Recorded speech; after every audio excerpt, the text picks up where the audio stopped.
Buying and selling a home can be very stressful, and there is nothing worse than falling out of escrow. Our next guests are going to show you how to avoid that problem. So when the home warranty company comes out, they're probably not going to fix it. That the seller is ready for them, as opposed to, what's going on? You know, how come this is happening? Please welcome realtors with Remax Associates, Trisha Daly and Judy Bramer. Here they are, Trish and Judy, as you've seen on bus benches around San Diego County. Wearing the same garb too, so we got you guys figured out, huh? Yes. Yeah, this is our uniform. Your uniforms. Got the unis on. It's great to have you guys here today. Today, I think a lot of people are going to be interested in this information, not just home buyers and home sellers, but potentially other people in your industry as well, because today is all about how not to screw up an escrow. And this happens all the time. I don't know what the stats are, but at one point I remember hearing that 1 in 4 transactions was falling out of escrow. Wow. That's what I heard. I'd have to find a new job. Right? if that were really happening, and maybe this was skewed because it was a certain time, but I know that it's something that people have experienced out there. They know what it's like to write an offer on a house, have that offer accepted, but then ultimately not end up getting it. And there are a lot of different reasons why that can happen. So I think one of the things we want to talk about today is, you know, what does the process look like? How can people be smart on both sides? So who wants to talk about the process? Trish? Well, I think to start out with, are we talking about buyers or sellers? Well, let's talk about from the selling standpoint, because that's where it really begins, right? So someone's got to list their home for sale. Correct. Let's go all the way back to that. Okay. Well, when we start with a listing, it's important that people prep their houses so that they show in their best light. So if that means doing some staging, getting a gardener, clean up the yard, and get it ready and put it on the market. And then marketing. Marketing is very important too. You have to, we have a professional photographer go out and take photos. And then once it goes on the market, then make sure that the house is ready every single moment of the day, because you never know when the buyer is going to come through.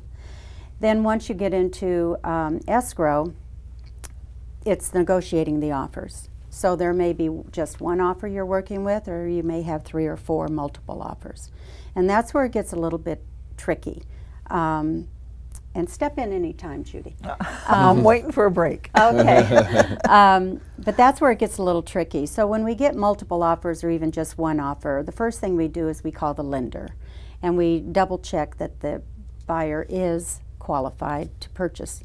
We also request... Which is the first step in making sure that it doesn't fall out of escrow, which is the point here, because making sure the buyer is truly qualified, a lot of times it's that loan contingency that causes these things to fall out of escrow, and it can really screw things up. So I think I just want to point out that taking the initiative to call a lender, I can't believe when I hear that that deals fall out because of lending and non-qualification, because it's that call that didn't take place. That's correct. That causes that. Yep. So I wanted to mention that. Yep.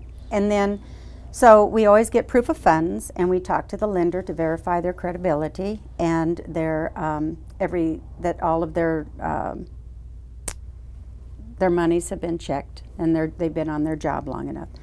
And then we also check on the agent that's bringing the offer to see how many years they're in the business and what their, experience is. It's a little investigative work. Yeah, and the importance of doing that is so that we can let the seller know, you're dealing with an experienced agent, or maybe you're dealing with somebody that's a little green, and there may be some hiccups, so that when those hiccups come, that the seller is ready for them, as opposed to, what's going on? How come this is happening? So we're actually doing some education with the agent a lot of times when we've got some green agents. But we know that up front, and our seller knows that. Yeah. So we're able to kind of keep things moving along. That information is powerful, because you do know that you need to have your guard up a little more in some cases, where other cases, someone you worked with 10, 20 times before, you go, these people know what they're doing.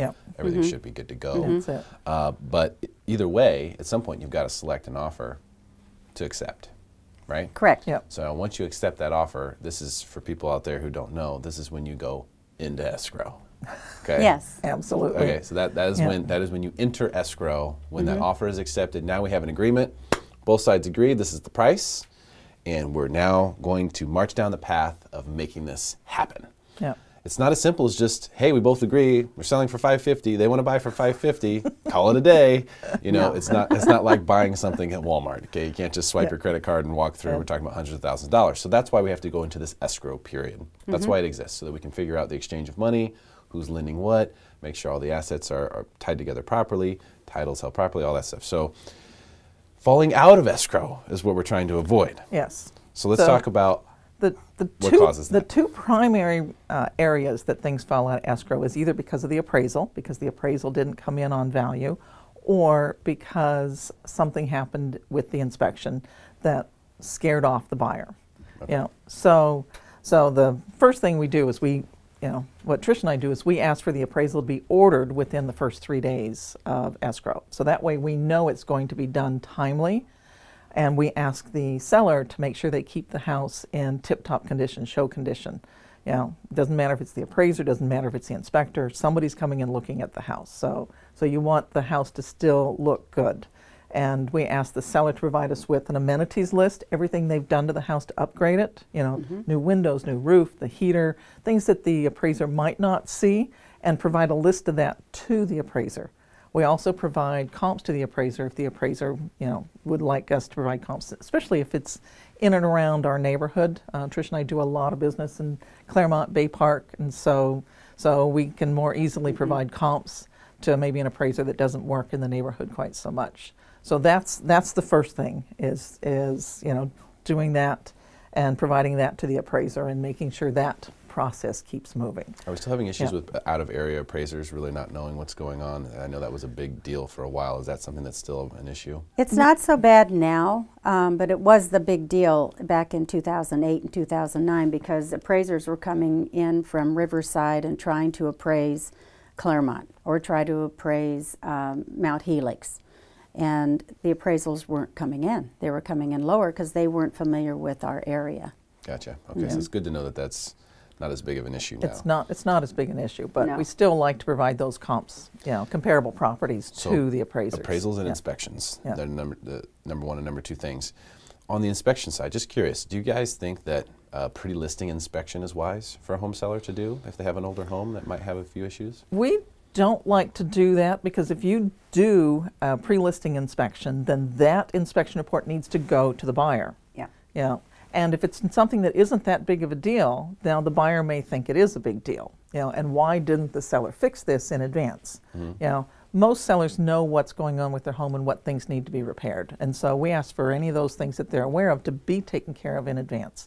Tighten up those faucets that are loose, and you know, make sure you're not having any outside faucets dripping, and the blinds that don't work well, get those fixed or get those repaired. You know, but if you do an inspection, sometimes those come back to bite you. Okay, you know, they can. Let the buyer do their own inspection and decide what's important for them and what's not. Okay. Plus, if the seller does an inspection, that inspection report does not belong to the buyer.